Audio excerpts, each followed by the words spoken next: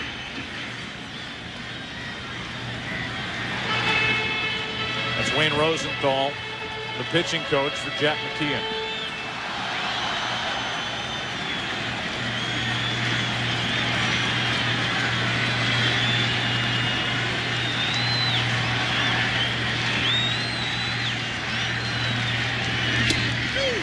A breaking ball in for strike 2. This breaking ball and a fastball count right on the corner. Which you can do when you don't care if you walk the guy. Right.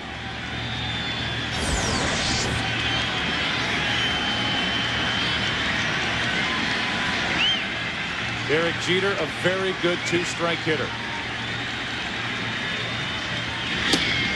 Beckett blows a 97-mile-per-hour fastball past his bat.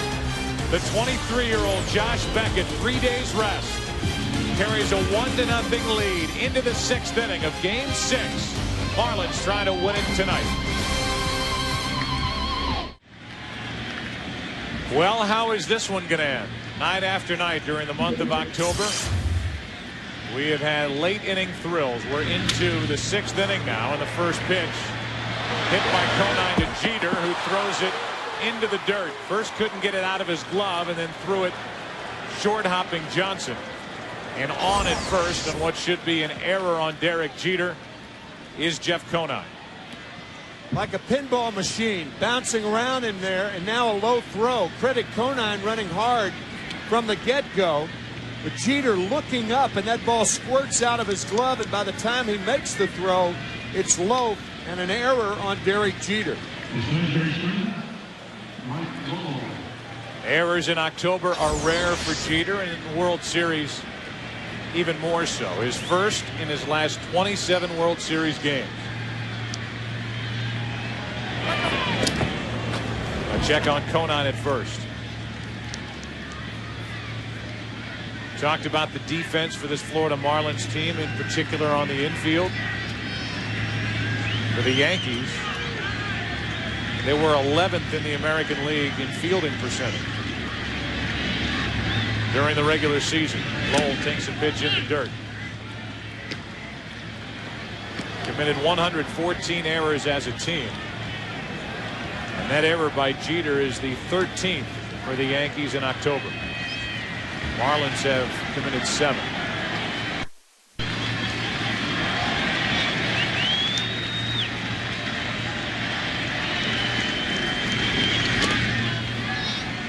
That's in the dirt, 2-0.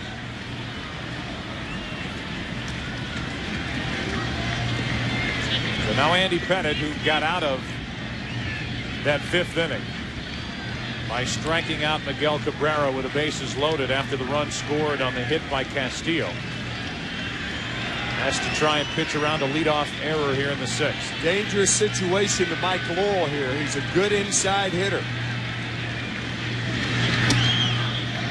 It's high, it's 3-0. More than any other Marlin, Lowell likes the ball inside.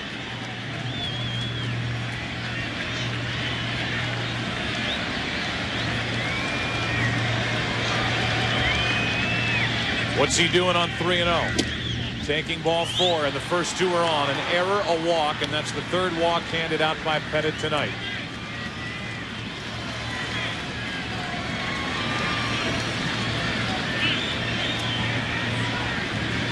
Interesting situation right here. Derek Lee is struck out twice on cutters down and in.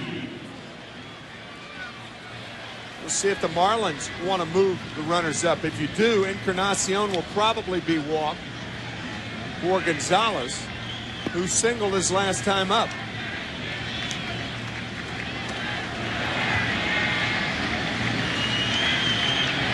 Big opening on the left side of the infield. Jeter holding the runner close at second. Lee is bunting, and he drops it down to Pettitte, who will go to second for 1. On to first, wide and safe is Lee. And the runners end up at first and third with 1 out. Why'd he go to second, not third? He had an easy play at third base. That way you get the lead runner. But now, with only 1 out, you have runners on at first and third. See, Aaron Boone has to backtrack. Maybe that's why he didn't go. That's the catcher's call, because the pitcher's back is to the infield. Ball right back to him. Aaron Boone had to make his decision right away, but clearly the play was at third, not at second. Now it's Encarnacion with first and third, 1 out. Conine at third. Lee on at first. And Encarnacion trying to add to a 1-0 6th inning lead for Florida.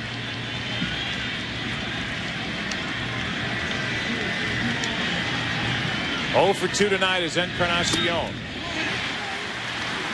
Strike 1. Pettit has struck out 6.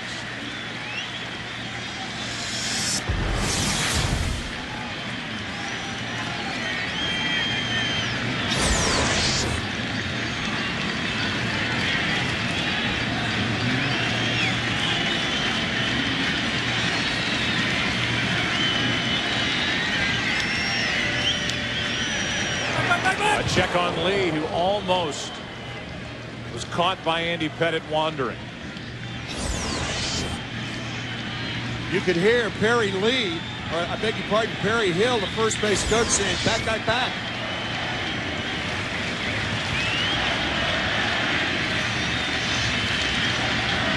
Crowd trying to get back into it. Encarnacion with a chance here in the 6th. That's a foul ball. And it's 0-2.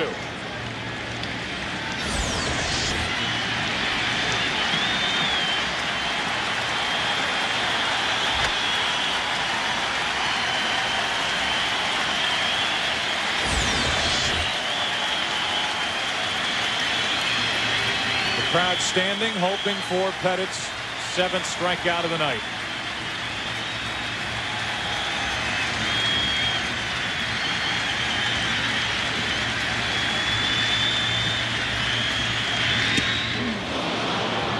Ball 1. Posada almost hyperextending his left shoulder, reaching for this ball. Fine play by Posada. Keep in mind he's trying to get Pettit to keep the ball down, and you could see that grimace on Pettit's face. Clearly an overthrown fastball.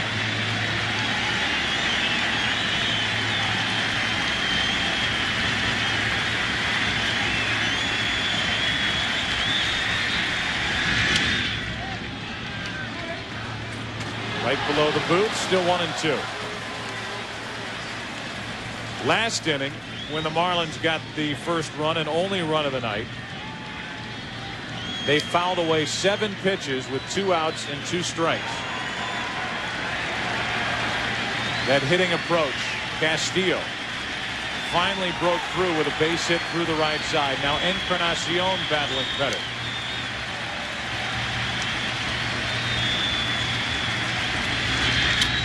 And a little flare into right center field. Garcia will make the grab. Tagging is Conine. Coming to the plate, it's 2-0 Florida. A sac fly by Encarnacion. The Marlins double their lead in the 6th.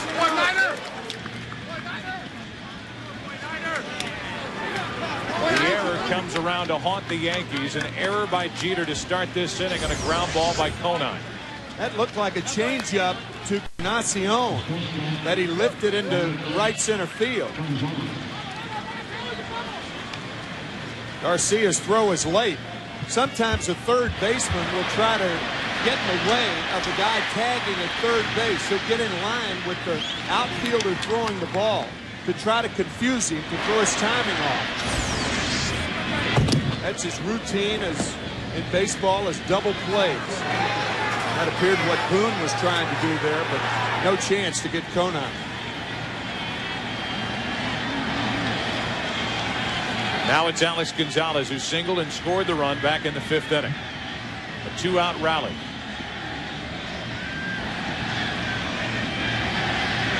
A bunt, third base side. Boone was playing back, base hit. So Gonzalez is 2 for 3, and the inning continues for Pierre. This inning turned around when Andy Pettitte failed to go to third base on that bunt play.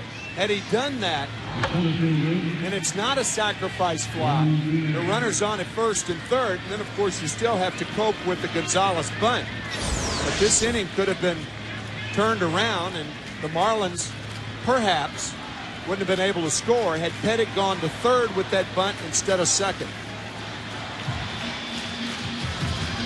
So Mel Stoudemire will come out and talk as Jeff Nelson gets loose for the Yankees in their bullpen.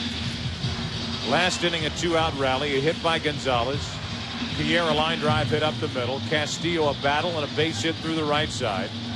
And after an intentional pass, Cabrera struck out with the bases loaded. Here in the 6th, an error, a walk, a force out at second instead of third, a sac fly, and now a bunt base hit. And here's Juan Pierre.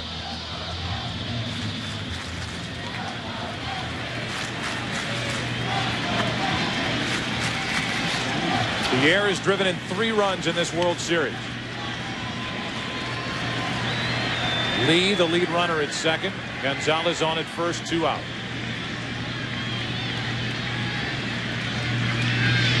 Strike 1. That was perfectly done by Gonzalez, catching Aaron Boone back. Jay points at bat right down the first baseline. No chance for Boone. Pierre drove home 41 runs during the regular season.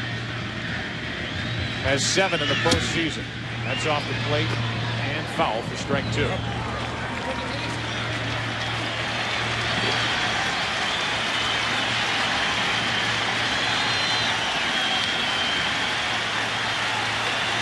It'll be the 2, 3, and 4 hitters for New York in the bottom of the 6th inning. And Jeter is still muttering to himself after the error which started this inning.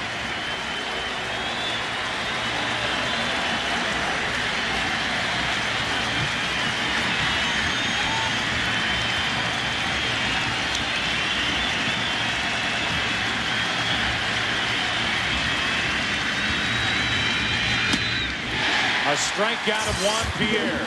Those are rare. Andy Pettitte gets his 7th of the night, but the Marlins tack one on. An unearned run in the inning. Conine scoring after reaching on the error by Jeter. It's 2-0 Florida.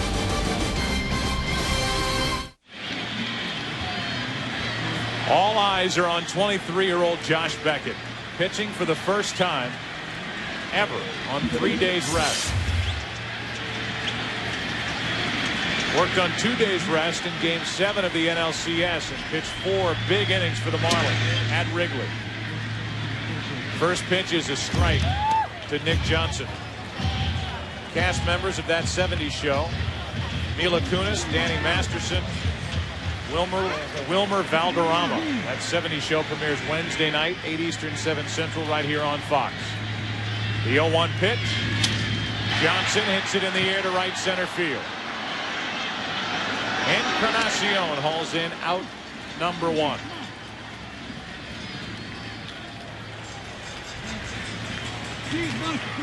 The number is only 65 pitches for Beckett.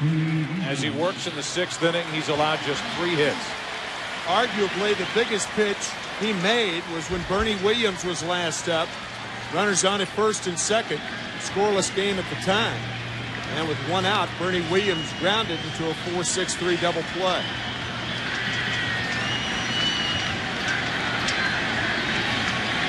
Here's Bernie with 1 out, nobody on in the 6th.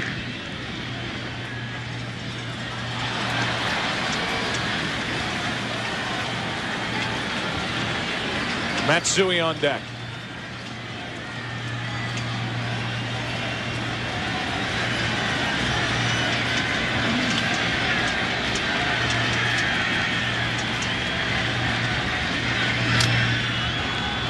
A foul ball, it's 0-2.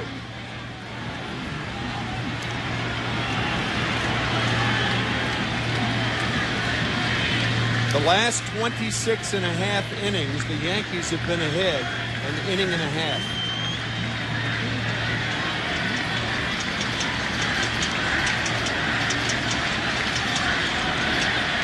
The young starters for the Marlins stepping up in this series: Pavano, Penny, and of course Beckett. In for strike 3, strikeout number 6 for Beckett. What a curveball right here. Tightly wrapped on the outside part, and after 2 fastballs, Williams has no chance. That'll bring in Hideki Matsui.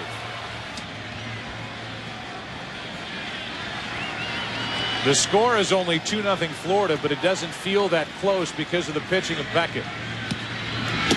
Fastball for a strike.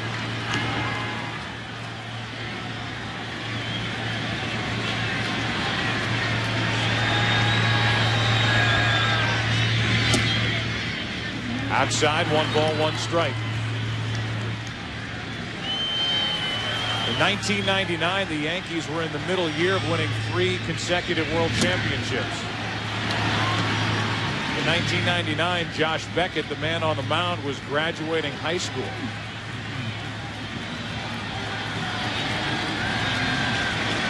A chance for a 1-2-3 inning against Johnson, Williams, and Matsui. With his eyes set on being another Roger Clemens. Making these Yankee hitters look bad as he goes through the lineup time after time. 7 strikeouts. 6 shutout innings in the books for Josh Beckett. 2-0 Florida after 6. Back after this from your local station.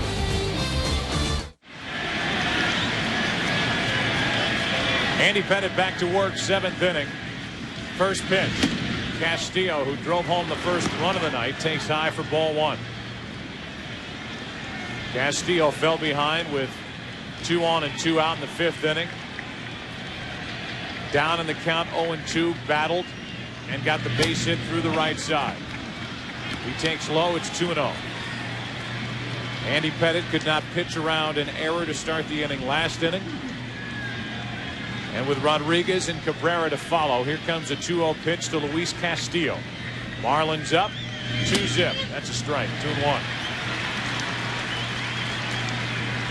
Marlins took game 1. The Yankees behind Pettitte won game 2. Behind Mike Messina was a game 3 victory for the Yankees down in Florida. That's caught on the line by Boone, 1 out. The Marlins have won the last 2 games of this series and lead tonight in game 6, 2-0. Aaron Boone playing shallow. Had he not been playing shallow, that might have been a very difficult hop, but he's playing shallow for the bunt and catches it before it hits the ground.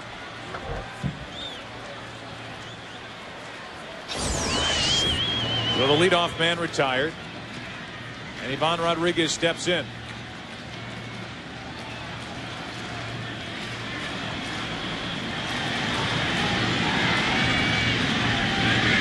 Back to Pettitte.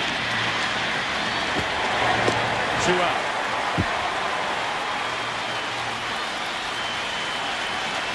Miguel Cabrera will come to the plate. The Carolina Mudcats are the Marlins Class AA affiliate. Miguel Cabrera played there for 69 games this season. Hit .365 before being called up to the majors on June 20th.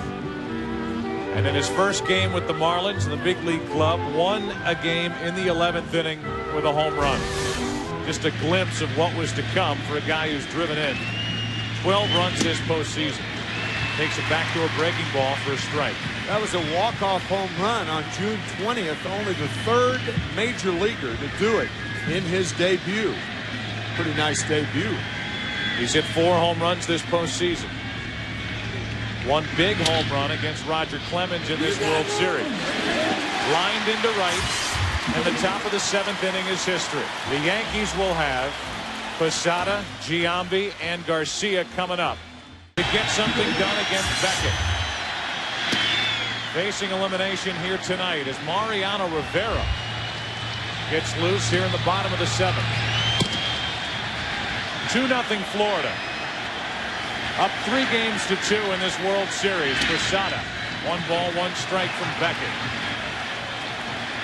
Beckett has only thrown 74 pitches tonight.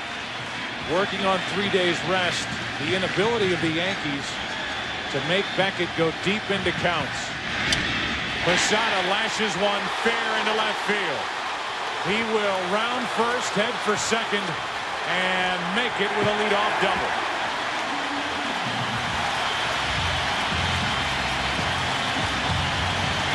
I believe that was a changeup.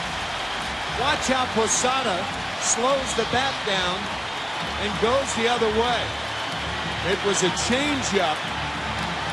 Posada with his body out in front hits it the other way. That's a fine piece of hitting by Jorge Posada. Now Giambi. Tying run at the plate for New York in the 7th. Strike 1, 96 from Beckett.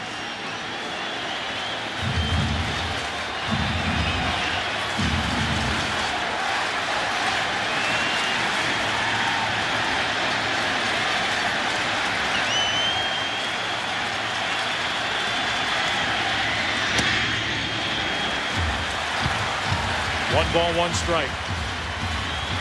Garcia and Boone to follow.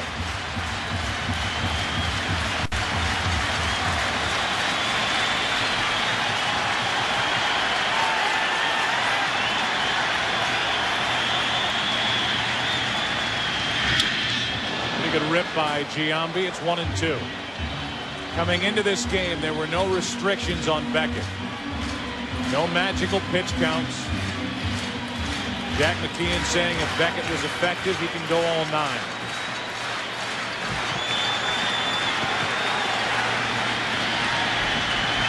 Only 78 pitches as we play here in the 7th.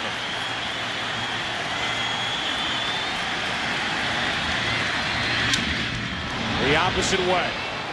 Lowell makes the play, 1 out. Giambi fails to advance the runner. Standing at second is Posada. 1 out. If the Marlins played Jason Giambi like most American League clubs did, that would have been a base hit, because the third baseman Mike Lowell would have been in the shortstop position. That's a great point. And we've seen infields overload to the right side of the diamond. But with the runner at second, Posada, Lowell is in a rather typical third base position and makes the play easily. Giambi rarely goes that way. Now it's Kareem Garcia. 1 for 2 this evening. He's had pretty good hacks against Beckett tonight, a guy who started the season in Buffalo. AAA for Cleveland.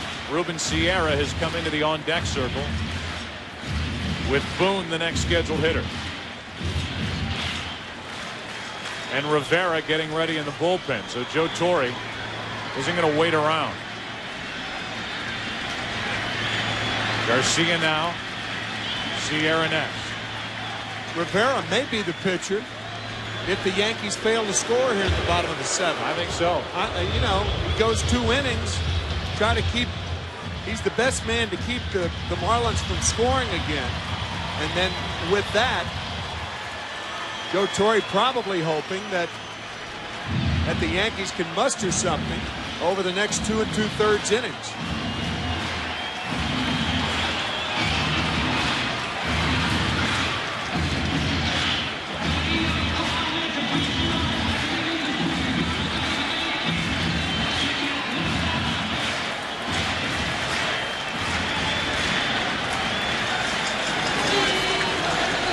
Josh Beckett's parents watching their 23-year-old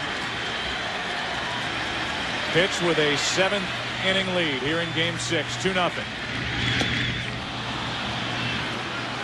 The curveball makes it 0-2.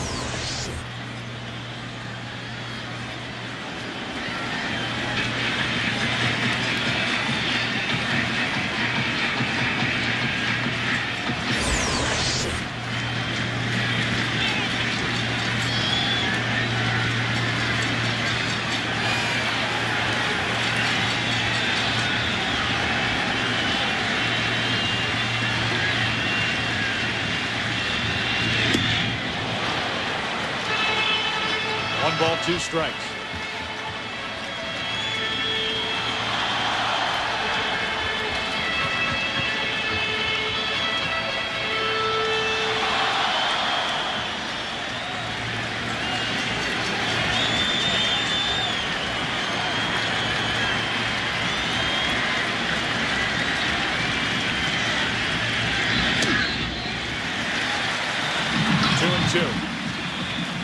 Looked like Beckett overthrew the changeup, and then he overthrew the fastball, and the edge is lost. It was 0-2.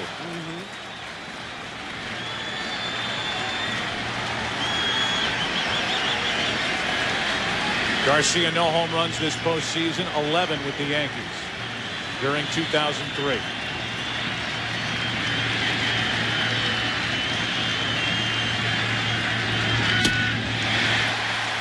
Full count. 3 in a row. This is the first time that Beckett has gone away from what got him here. Opening up too quickly, trying to throw the ball through a brick wall instead of taking a step back.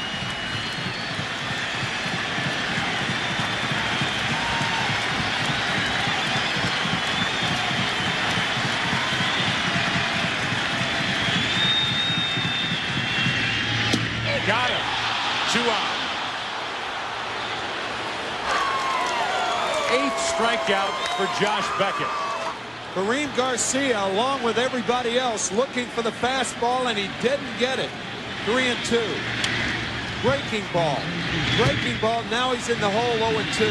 That's the pitch Joe was talking about. Fastball misses. The 2-2 breaking ball is high. Blocked it.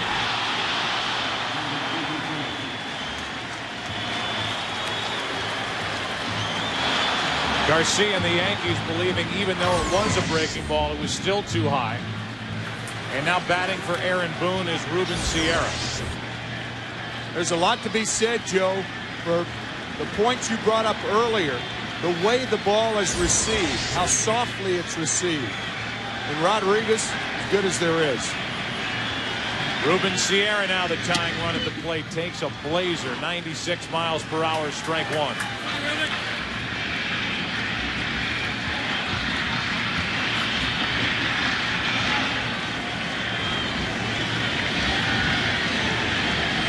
A leadoff double by Posada. He has not budged. A changeup to make it 0-2.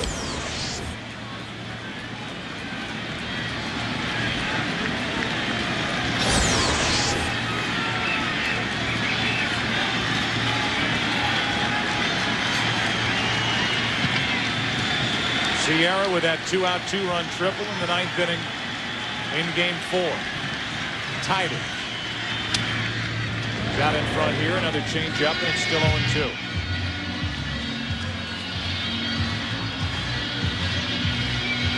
This game is only in the 7th. The Yankees got a leadoff double. Giambi did not pull Beckett, advance the runner. Garcia struck out.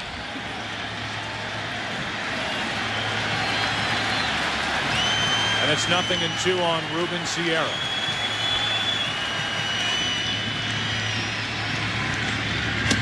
Inning over. Another strikeout for Josh Beckett.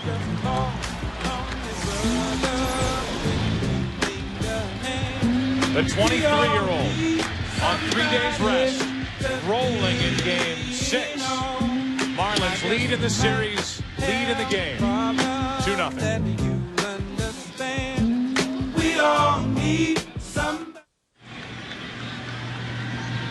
Andy Pettitte is finished, went 7, allowed 2 runs, 1 earned. That's it. 6 hits, 3 walks, 7 strikeouts, but it's the pitching of Josh Beckett that is the difference tonight. Sierra stays in the game. He's in right. Enrique Wilson comes into the game to take over for Aaron Boone defensively. He's at 3rd and batting 7th. And here's Mariano Rivera trying to just keep it a 2-0 game. But this time it's his team that's on the short end. Conine hits it foul outside third. It's 0-2. Joe Torre telling us before the game tonight that he hopes Mariano Rivera's tongue is hanging out after tomorrow night's game. Kidding, of course, because if he gets that out of Rivera, he knows that the Yankees would have a chance to win tomorrow night. But right now, tough hill to climb. That's understated.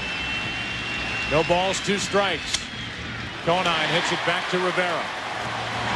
1 out.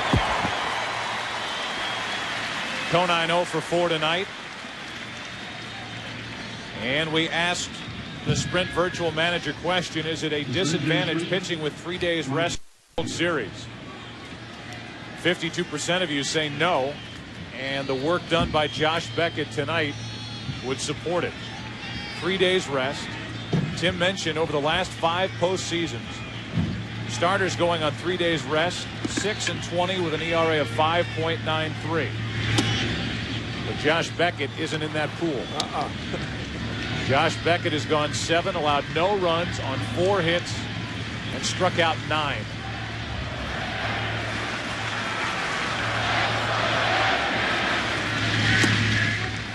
Two and 0. Steve Lyons. Hey guys, Marlins owner Jeffrey Loria, when he comes to the ballpark here in Yankee Stadium, doesn't sit behind home plate with Billy Crystal or Sarah Jessica Parker. He sits in the seats that he's owned here since 1997. His own seats that he keeps for himself and his family. Incidentally, he said he took a lot of heat about those striped shirts that he was wearing in Florida. So he said he's going to go a little more conventional now and see if they can nail this thing down in Game 6 here in New York. Steve, thanks. 2 balls and a strike on the hitter Lowell. So when the Yankees sent out the bills for postseason tickets, Loria sent in his money, and little did he know, his Marlins would be here playing the Yankees, and tonight he'd be sitting there with a chance to see his Marlins win the World Series.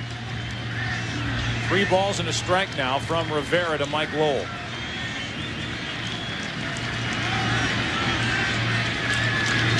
Hard hit off the glove of Enrique Wilson, and Mike Lowell is on with 1 out here in the 8th.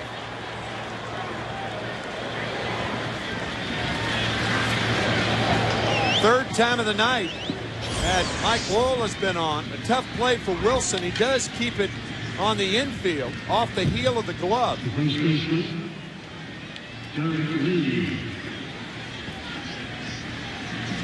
Has not been scored yet, but a very difficult play. Even if he comes up with it, I don't think he throws Lowell out, and it has properly, in my view, and scored a hit. So 1 on 1 out for Derek Lee.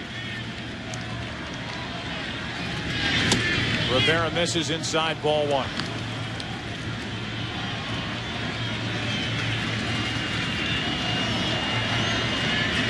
Lee 0 for 3 tonight. It was Derek Lee's bunt back to Andy Pettit in the 6th inning with 2 on and nobody out that will cause a lot of conversation after tonight's game. It was bunted hard back to Pettit. Instead of flipping it over to third base to get the lead runner, he went to second base. Here's the bunt.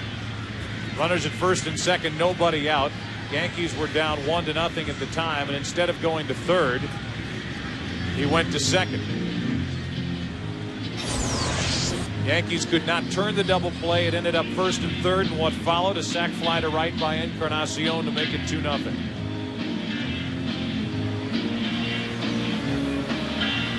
So the visit by Stottlemyre is finished. We'll tell you the new MLB Authentic Collection performance batting practice jerseys and caps are here. Now anyone can get them. Just visit MLB.com. 2 balls, no strikes on Derek Lee.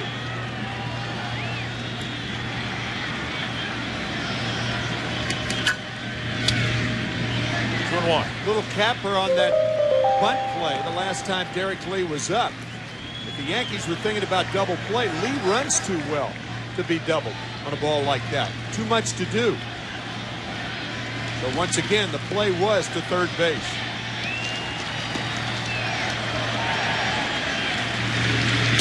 On the inside corner, 2-2.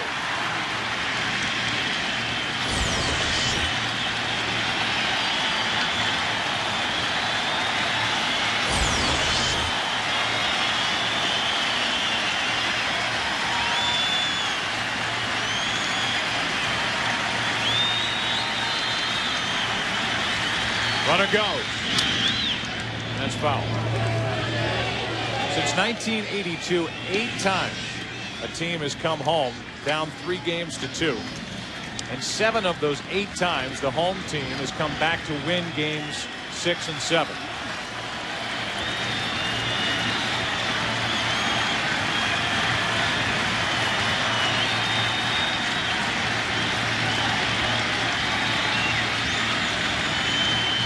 Up 3-2. The Marlins lead here in game 6, 2-0 in the 8th. Lee strikes out, 2 out.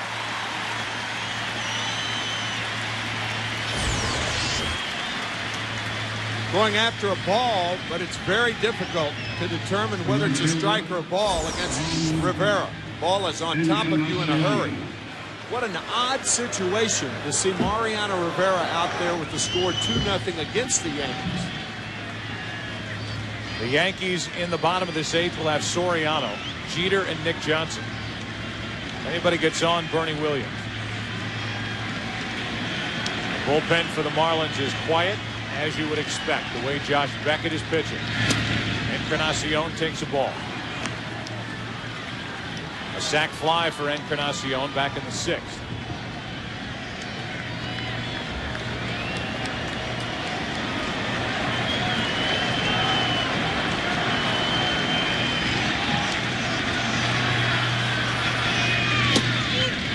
One ball, one strike.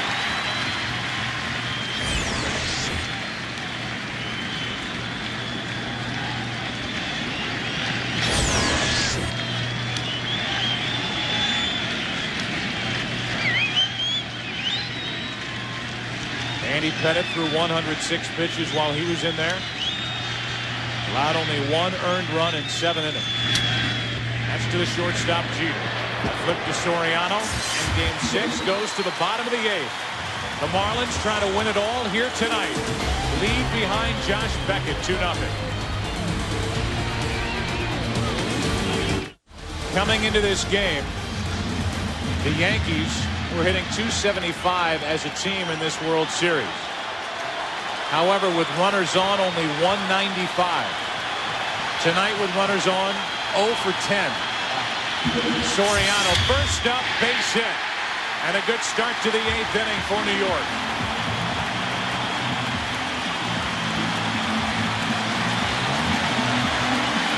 So you say, but it was a good start to the 7th inning for New York when they doubled. But now they've got the different part of the lineup with Jeter, Johnson, and Bernie Williams. The 8th inning was the inning that the Yankees tied the Boston Red Sox 9 days ago. They scored 3 in the 8th. They won it in the 11th. Jeter 0 for 3.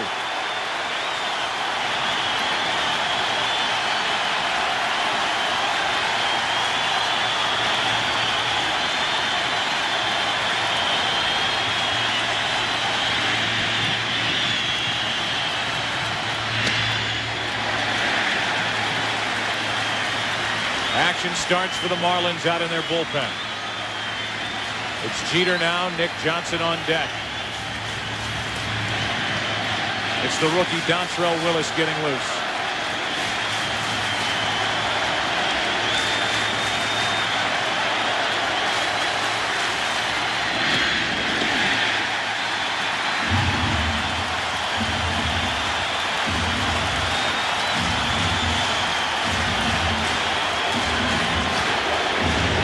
We've talked about Jeffrey Loria as Wayne Rosenthal, the pitching coach, comes out to talk. Jeffrey Loria wanted to make a change in May. At one point, this Marlins team was 10 games under the 500 mark. It was the traveling secretary, Bill Beck, who at one point was an assistant general manager for Jack McKeon in San Diego, who said, you want a guy who's turned around a few franchises? There's a guy in North Carolina playing with his grandkids. Jack McKeon, look at his track record. Look at what he did in Kansas City. Look at what he did in San Diego. Look at what he did in Cincinnati. From May 23rd on, this Marlins team put together the best record in baseball. They're 6 defenders away from winning the World Series. But the Yankees have the right bats coming up. Jeter hammering after a 2-0 pitch.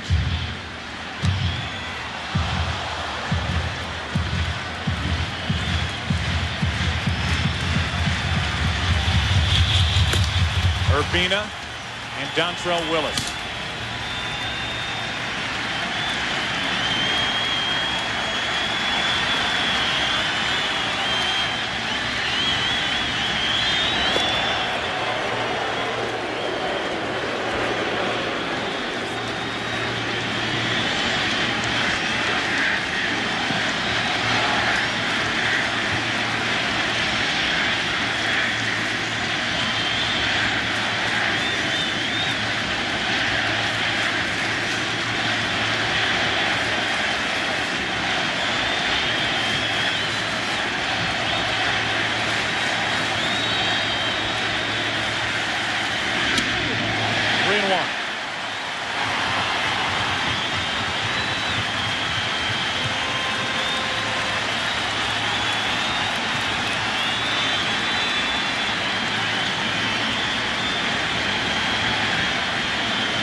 Full count. 94-mile-an-hour fastball from Beckett as he approaches the 100 pitch mark.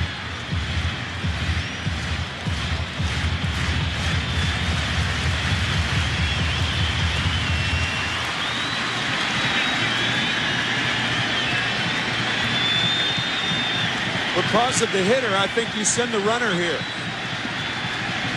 Jeter is a guy who makes contact. Soriano with great speed. The one thing you can't be is picked off in this situation.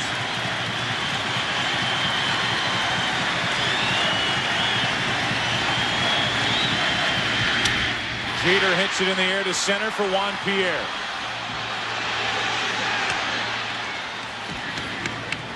Now 0 for 11 with runners on are the Yankees here in Game 6. 1 on, 1 out, and Nick Johnson coming up. And Soriano wasn't running then. It's a moot point since Jeter flies out. Perhaps Joe Torre wanted Jeter to get a good look at it. He did, hit it fairly well, but hauled in by Pierre.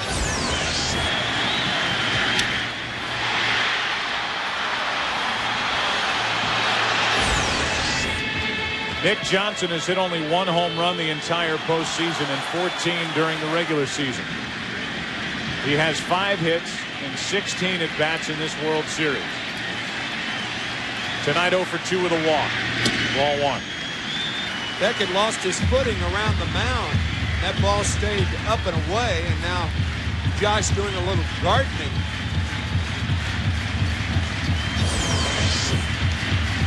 Watch him slip. It appeared his left foot. Yep, his left foot almost came out from under him. And he completed the pitch, so a balk wasn't called. Fastball for a strike. 1 ball, 1 strike.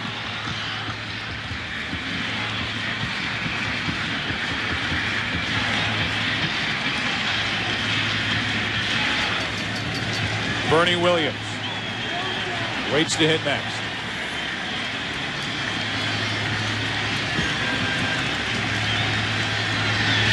Ground ball, Castillo, it comes up for him. 4-6-3 double play. And Beckett and the Marlins are through 8. We go to the 9th inning of Game 6. Marlins up 3 games to 2. They lead it 2-0.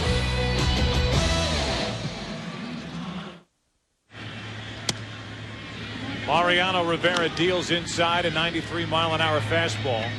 And in a very quiet Yankee Stadium, we are underway in the 9th inning of Game 6. Ball 1 from Rivera. Gonzalez got on with a 2-out hit back in the 5th inning and scored on a 2-out RBI by Luis Castillo. And Wayne Rosenthal with intense instruction and I'm sure encouragement for Josh Beckett as they are quiet now in the Marlin bullpen. That's into left center field off the bat of Gonzalez and caught by Bernie Williams.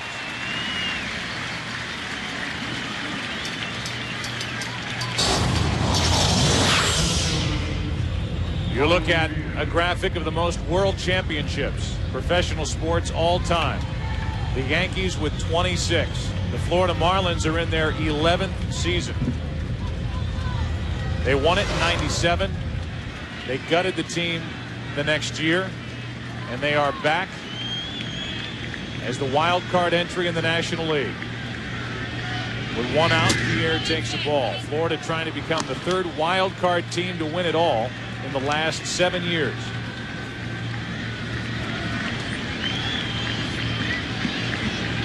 They battled the Philadelphia Phillies in September and ended up 4 games better than Houston as that bunt rolls foul. And they won the wild card. They have never finished first, yet they are 3 defensive outs away from their second world championship.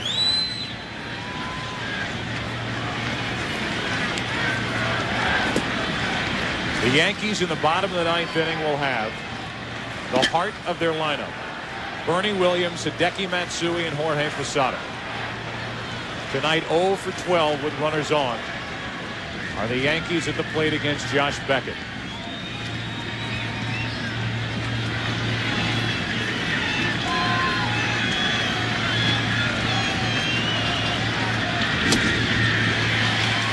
One and two.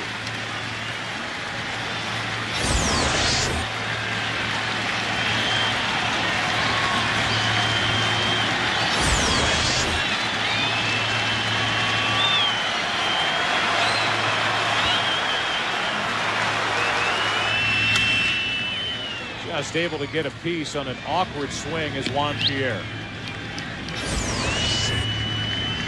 That has almost become a routine swing against Rivera by left-handed batters who just chews you up inside. Struck out for only the 3rd time this postseason, his last time up. There's Pierre again, just getting a piece of it. You think about these Marlins in the division series. Game 2, they were down 4-1 in the 5th inning to San Francisco. They came back to win it. Game 3, down 3-2. Came back to win in the 11th inning.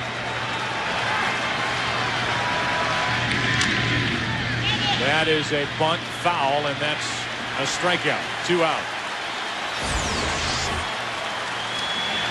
So Pierre, futile in trying to hit that cutter inside, fouls it off, and he's a strikeout victim.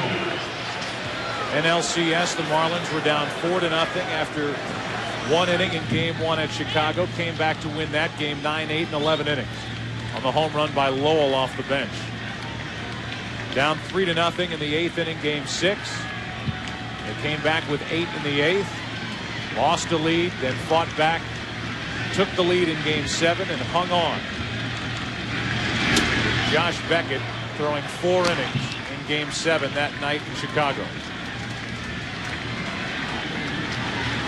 And now Beckett and these Marlins lead 2-0 in the 9th inning of Game 6. Castillo lines to Jeter, and that sets the stage for the bottom of the 9th inning. The Yankees fighting, trying to make this series continue tomorrow night. The Marlins 3 outs away from a World Series title behind Beckett, leading 2-0 here at Yankee Stadium.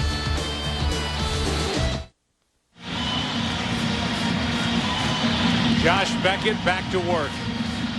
And what work he has given this Marlins team. The franchise, their fans here tonight in Game 6. Pitching on 3 days rest. Out there with a chance to finish what he started tonight with Williams, Matsui, and Posada. The 3, 4, and 5 hitters coming up. They talk about the ghosts of Yankee Stadium. All the magic under Joe Torre. And many years before Joe Torre. Do they have anything left?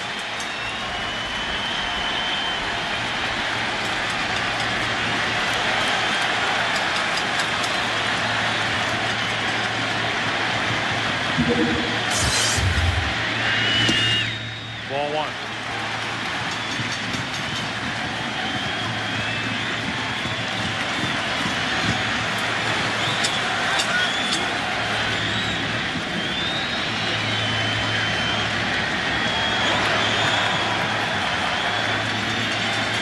100 pitches on the night for Beckett.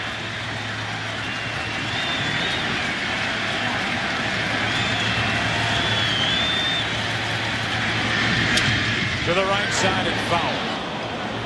1 ball, 1 strike.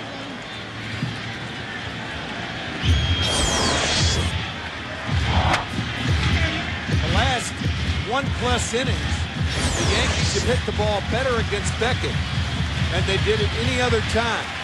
Even the fly ball by Jeter, the double play ball by Johnson, and the single by Soriano. Well struck.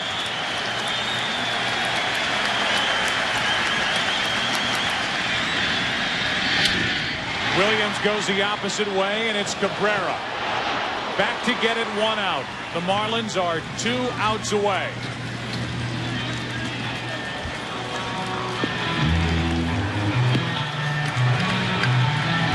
Matsui walks in. There have been 18 complete game shutouts in clinch games in World Series history. The last one you were there, 1991, and Jack Morris. 10-inning game won by Gene Larkin with the outfield and infield drawn in the 10th inning. Strike 1 on the outside corner to Matsui. And the Metrodome in Minneapolis went bananas.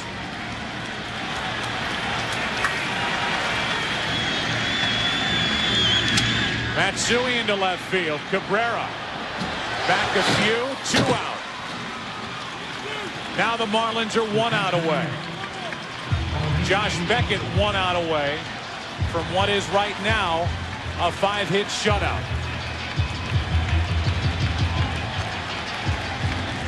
Jorge Posada, the last hope for the Yankees here in the 9th inning, trying to extend it. If he can, Giambi waits to hit next.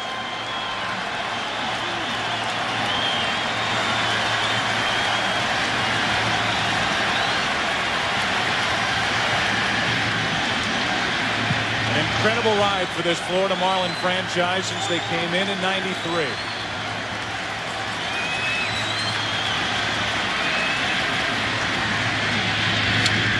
Swinging at the first pitch and fouling it back. Posada, strike 1. May have been ball 1 too. We've talked about it many times about taking that first pitch when you're down by more than 1 in the 9th inning.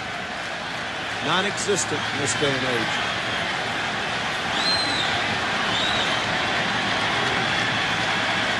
Two out, bases empty. Josh Beckett. 1 ball, 1 strike. The exuberance of being an expansion franchise in '93, winning it in '97, gutting the team the next season. They've had only 2 winning seasons, '97 and 2003. Trying to win it all again. Posada, slow roller right side. Beckett picks it up, tags Posada, and the Florida Marlins are world champions. The Marlins have stunned the Yankees, shocked New York, and this improbable team, improbable ride, they end up on top, winning in 6 games over the Yankees.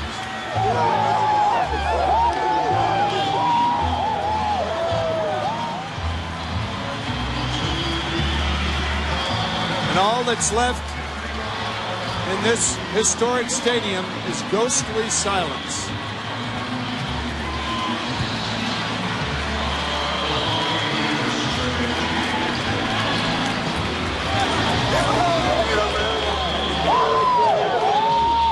The Marlins celebrate in the middle of the field, and in the middle of that celebration is Josh Beckett. And what an incredible performance here tonight. They talk about 3 days rest. Jack McKeon said, we are going for it in game 6. We're not going to wait around. They hand the ball to Beckett, and the 23-year-old took care of the rest. He's one of the big reasons they were in the World Series, and one of the big reasons they won the World Series. A 5-hit shutout.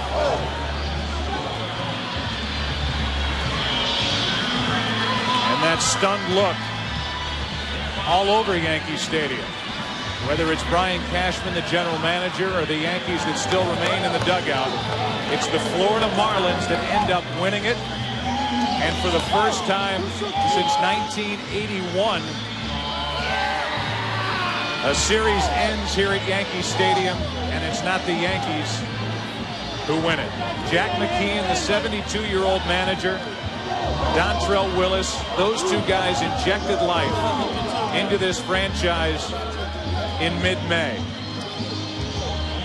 Jack McKeon winning his first championship ever, and it comes after getting a call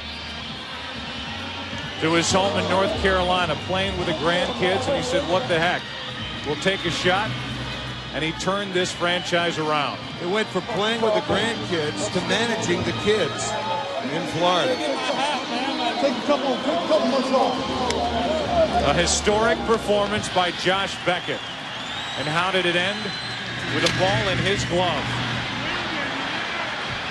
It was all in his hands tonight. And the tag of Jorge Posada, Beckett, and the Marlins are world champions. Ivan Rodriguez, how many times with the Rangers had he been frustrated by the Yankees?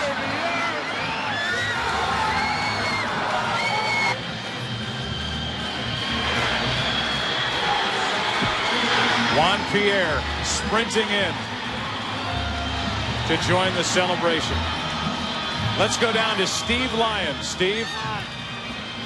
All right, guys, with Pudge Rodriguez down here. Pudge, you signed a one-year deal with this contract. Is there any way you could have known what would happen when you signed that deal? Well, you know, I just came here to do my best, and we work hard in spring training, you know, day in and day out, you know, since the morning, and pay up tonight. You know, this is a great series. You know, the Yankees a great team, and you know, but we play better. Talk about what Josh Beckett did tonight, the kind of adjustments you guys had to make coming back on 3 days rest. It looked like he threw a few less changeups until later on in the ballgame. Well, you know, Josh throwing a great game. I told him in the car, you're going to pitch a hell of a game tonight, and he did it. You know, he got a great fastball today, good changeup, good breaking ball, and man, you know, he did a great job. I know you need to take a little bit of time and enjoy this, but what uniform are you going to be wearing next year? I don't know. I'm going to enjoy this moment, you know. I wait 12 years to get into this position right here, and I did it finally. Thank you, Jesus. All right, congratulations. You're a world champion. Tim, Joe. Steve, thanks. And I know you have the utmost respect for the job that Ivan Rodriguez did behind the plate, leading this young pitching staff, guiding them through the playoffs. At the age of 31, he has taken that next step, and he is the leader that these Marlins were looking for on the field, providing so much for Jack McKeon's club. A man who, with the Texas Rangers, had lost 9 out of 10 to Joe Torre's Yankees. And speaking of Joe Torre's Yankees, what was made public between Joe Torre, George Steinbrenner, all year long. Don Zimmer telling us before the game he will not return next year as Joe Torre's lieutenant, saying that the reason, George Steinbrenner. Don Zimmer has been the right-hand man for Joe Torre since Joe Torre got here in 1996. Frustrated with the way that he has been treated around here. And he has said, I know he told you before the game, he's not retiring. That's right. He wanted to make that clear, but he will not be back on the bench with Joe Torre. Saying that he wanted to be treated like a human being over the last 10 months, and he has not been, and that's why he will not be returning in a Yankee uniform. Steve Lyons is standing by with more. Steve? All right, with Jeff Conine. And Jeff, you're the only member that was here in 97. You're back for this one. How much sweeter is this one? I don't know. They're all sweet, but to come into a house like this and watch a performance like Josh Beckett gave tonight is just, it's unbelievable. It really is. You've called this clubhouse a bunch of young, crazy, off-the-wall guys, but is this the most fun you've ever had? Ever. Most fun ever. I mean, even today, just on the bus right in here, we're joking and cutting it up in the clubhouse, and these guys just don't know pressure, and they showed it tonight. everybody talks so much about what Jack McKeon was able to do when he took over this club, but for the stretch run was the same time that you came back to this club. Tell us a little bit about the influence you had on this team down the stretch. Well, I struggled at first couple of weeks I was here. I struggled pretty badly. But, you know, we started playing the Phillies when it really started counting for the wild card. And I was so happy that I could make contributions to the team to help us get there. And then just, you know, it's just a total team effort. This team, everybody chipped in. All right, congratulations. You're probably feeling like a kid yourself now. All right, guys, back to you. An emotional time for these Yankees. Tears in the dugout on the New York side, and tears of joy for the Florida Marlins. It's for the second time they play in their 11th season. The Florida Marlins and their fans can celebrate a World Series title. The Taco Bell postgame show is coming up on the other side of this break. South Florida celebrating. In 6 games, the Marlins defeat the Yankees 4 games to 2. Back with more after this.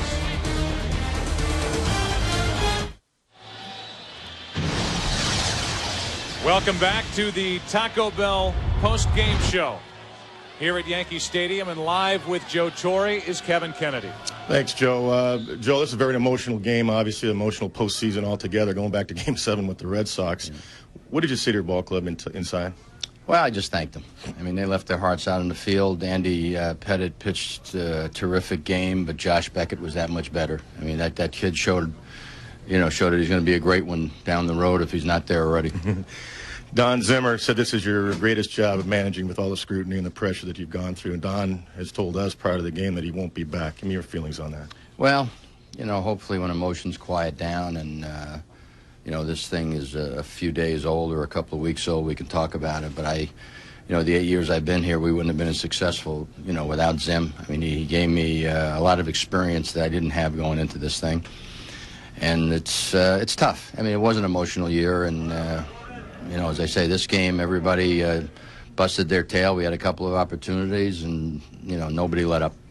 How about the performance of the Marlins? Everybody found out in the world what this club is all about. They've been resilient from the wild card to the beating the Cubs and the Giants, and then finally getting to you guys. Yeah, they certainly didn't surprise anybody because, you had a chance to witness what they did against San Francisco and going into Chicago's Wrigley Field and doing what they did. So we certainly were aware of what kind of heart they have, and I want to congratulate Jack McKeon. I mean, he did a great job making these kids believe in themselves, and he waited a long time. I thought I waited a long time.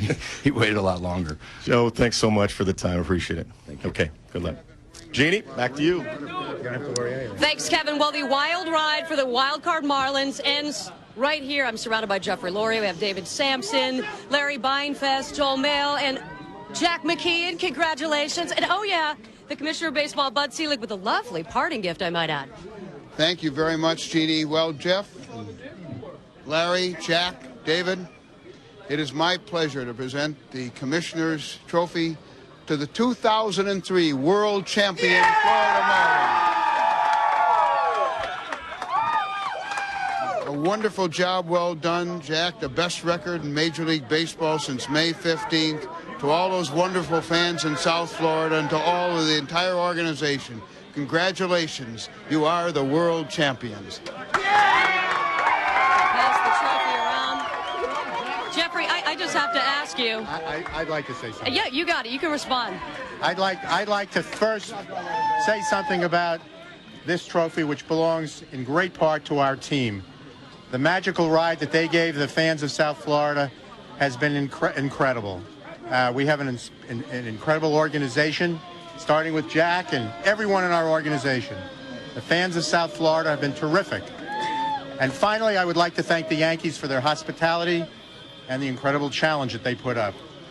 They are a class organization. And what a fight your team put up. You traveled through a land of giants. You survived a curse, corralled a goat, stared Mystique and Aura right in the face. Incredible that you're standing here. Maybe one of the best-kept secrets in baseball this season, but you saw this coming. Well, we thought in spring training we had a pretty good team, and it seemed to have worked out for us. When you left Montreal, though, could you have imagined this? I don't even want to think about that. I just want to think about today and the excitement that these players have brought all our fans and all of baseball. Okay, why don't we grab Jack McKeon up here if we can get him back up here, the big hug. Actually, Jack is escorting Josh Beckett up to the stage. MVP of the 2003 World Series. Josh, if you have a moment, the Commissioner of Baseball has a few words for you. Well, Josh, I want to congratulate you. You've been selected very obviously as the most valuable player in the 2003 World Series. And your accomplishments are remarkable. You're the youngest pitcher to win in the last 18 years. First pitcher to pitch a complete game since Jack Morris did it. And your achievements were truly outstanding. Congratulations on a very well-deserved Most Valuable Player award. Thank you.